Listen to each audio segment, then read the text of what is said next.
Students, इस worksheet का विषय सामाजिक विज्ञान है व ये कार्यपत्रक 7 तिथि 22 जुलाई की है और कक्षा है नौवीं और इसका उप विषय है इतिहास की समझ। मतलब जो हमारा पास्ट, जो हमारी हिस्ट्री है उसकी समझ। भारत की वर्तमान आर्थिक और सांस्कृतिक विरासत एक लंबी प्रक्रिया का परिणाम है। भारतीय इतिहास की शुरुआत सिंधु घाटी सभ्यता के जन्म और आर्यों के आने से कर सकते हैं।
मतलब यहाँ पे कौन कौन से थे? राष्ट्रकूट,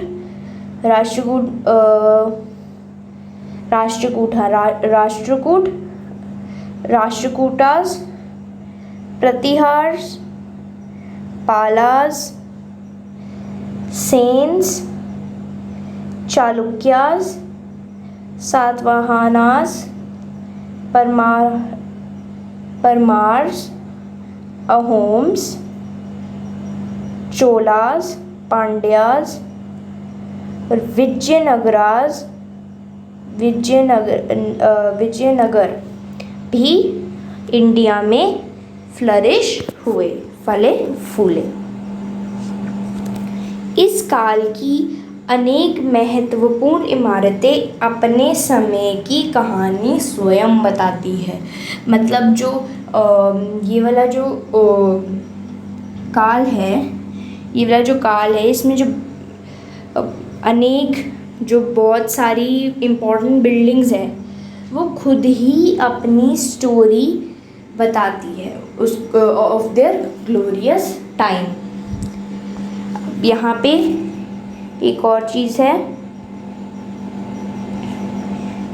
कुतुब मीनार, लाल किला, ताजमहल, कंद्रिया महादेव मंदिर, तंजावुर का राजराजेश्वर मंदिर, दिलवाड़ा के जैन मंदिर,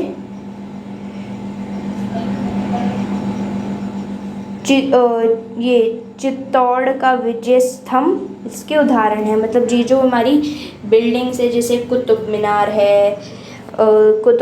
है, रेड फोर्ट है, ताजमहल है और कांद्रिया महादेव टेम्पल है और हमारा राजेश्वरा टेम्पल है कहाँ? तंजावुर में। और हमारा जैन टेम्पल है कहाँ? दिलवाड़ा में जैन टेम्पल। और चित्तौड़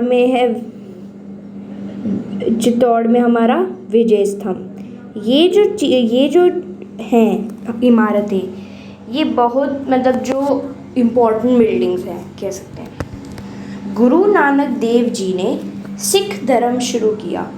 कबीर, मीरा, चैतन्य देव, सूरदास जैसे भक्ति द्वारा के महत्वपूर्ण संतों ने समाज को नई दिशा दी। मतलब जो हमारे गुरु नानक देव जी थे उन्होंने सिखिज़म चालू किया और बहुत सारे इम्पोर्टेंट सेंट्स ऑफ भक्ति थे, जैसे कबीर थे, मीरा थी, चैतन्य देव, सूरदास। उन्होंने हमारी सोसाइटी को एक नई दिशा, नई डायरेक्शन दिखाई। उसके बाद ये जो है फर्स्ट पिक्चर आप देख सकते हैं, ये चैतन्य देव है। चैतन्य देव की ये लड़ाई की पिक्चर है। राहत कह सकते हैं। और उसके बाद है हमारी अकबर की, जो बहुत सारे स्कॉलर्स के बीच में डिस्कशन कर रहे हैं। मतलब जो इबाद खाने हैं उनमें अन्य धर्मों के विद्वानों के साथ अकबर दिखाई दे रहे हैं आपको थर्ड पिक्चर में, ठीक है। उसके बाद है कि कृषि में रहत, नहरों व तालाबों, लोहे के हल, चरखे से बहुत विकास हुआ। मतलब जो हमारी ये जो था गोल्डन पीरियड ऑफ इंडिया, तो ये जो हमारा पीरियड था इसमें ये जो राहत है और तालाब वगैरह, नहरें वगैरह और ये सब जो चीज़ें हैं, लोहे के हल, चरखे, इनसे हमारा बहुत विकास हुआ है। यह काल कृषि उत्पादों, हस्तकला, मूर्तिकला, व्यापार व स्थापत्य कला के क्षेत्र में भारत का स्वर्णिम काल रहा। मतलब जो हमारा ये गोल्डन पीरियड था इंडिया का, उसमें एग्रीकल्चर प्रोडक्ट्स जो होते हैं, हैंडीक्राफ्ट्स, कल्चर, ट्रेड और आर्किटेक्चर, तो ये हमारा गोल्डन पीरियड ऑफ इंडिया था। भारत के गर्म मसालों के साथ सूती व रेशमी कपड़े पूरी दुनिया से व्यापारियों को आकर्षित करते हैं। मतलब जो हमारा कॉटन और सिल्क क्लॉथ है, अलॉन्ग विद द जो स्पाइसेस हैं इंडिया के, वो कंटिन्यूटी में सारे पूरे विश्व के जो ट्रेडर्स हैं उनको अट्रैक्ट करते हैं। अब प्रश्न पे आते हैं। भारत की धार्मिक विरासत की संपन्नता को पहचान कर लिखिए। मतलब जो हमारी रिचनेस थी हेरिटेज ऑफ इंडिया की, उसको लिखिए। तो इस देखते हैं कि हमें क्या ढूंढना है कि जो रिचनेस है रिलीजियस हेरिटेज की, हमें वो लिखनी है।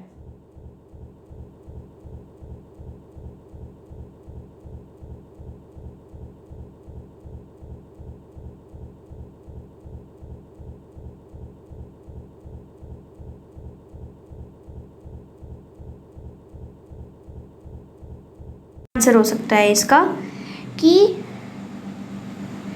जो हमारी महत्वपूर्ण इमारतें अपने समय की कहानी स्वयं बताती है।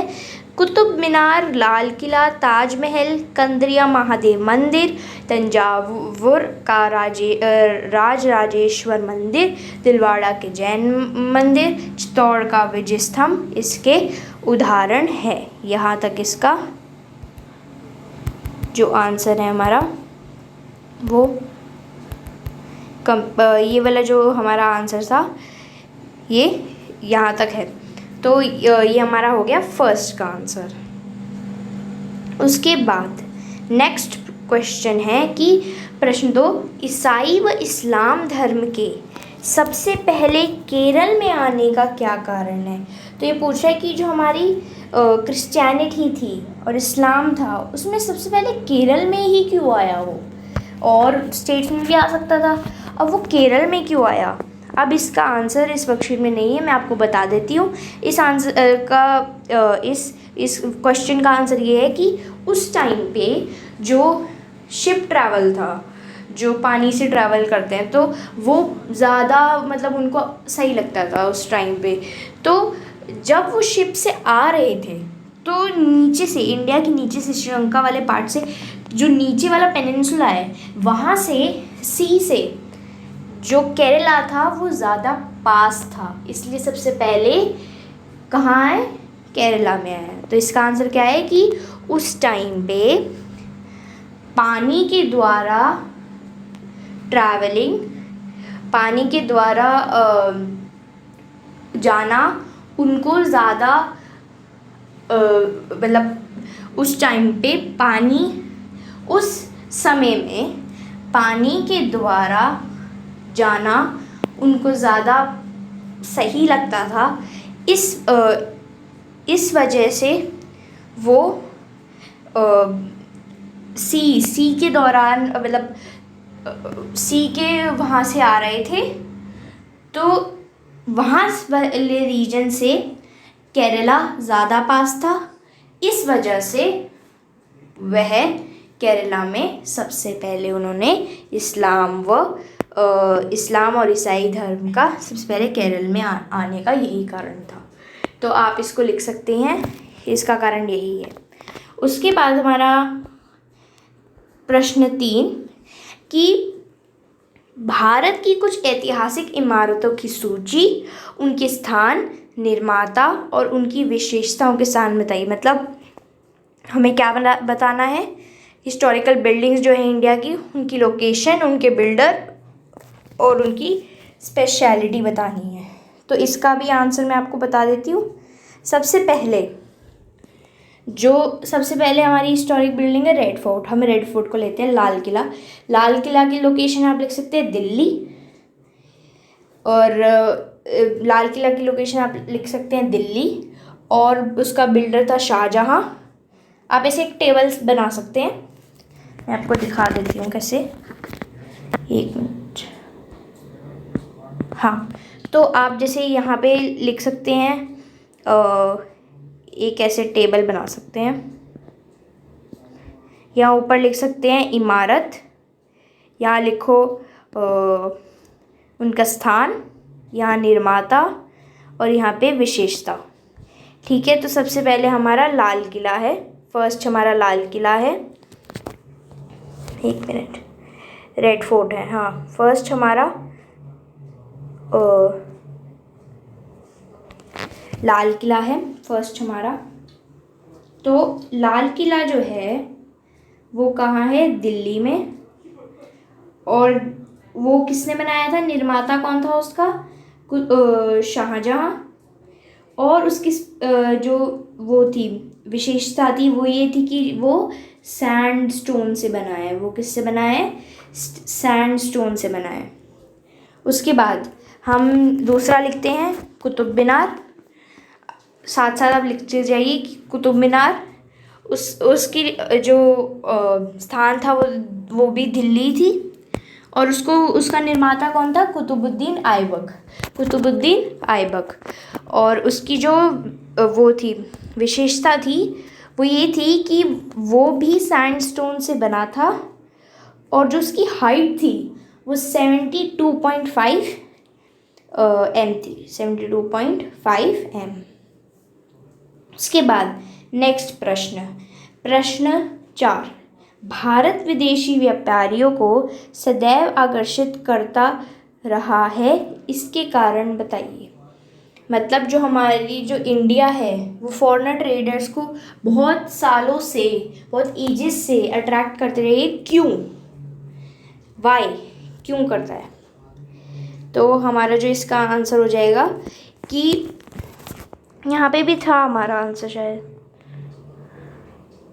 हाँ यहाँ पे, कि भारत, एक मिनट, कि भारत के गरम मसालों के साथ सूती व रेशमी कपड़े पूरी दुनिया से व्यापारियों को आकर्षित करते हैं। यह आपका हो गया फोर्थ का आंसर। आपको हो गया फोर्थ का आंसर। अब नेक्स्ट प्रश्न 5, भारत के मानचित्र में विभिन्न साम्राज्यों व शासकों के क्षेत्र दर्शाइए। मतलब इंडिया के मैप पे हमें इम्पोर्टेंट एम्पायर्स जो इस्टेब्लिश हुए हैं डिफरेंट पार्ट्स ऑफ इंडिया में फर्स्ट सेंचुरी ऑनवर्ड्स, वो दिखाने हैं। तो जो इसका आंसर होगा ये मैप, ये लिखा है कि जो भारत का मैप है उस पे हमें दिखाने हैं जो मतलब जो किंगडम्स इस्टेब्लिश किए गए हैं। तो ये मैं आपको दिखाती हूँ, एक मिनट।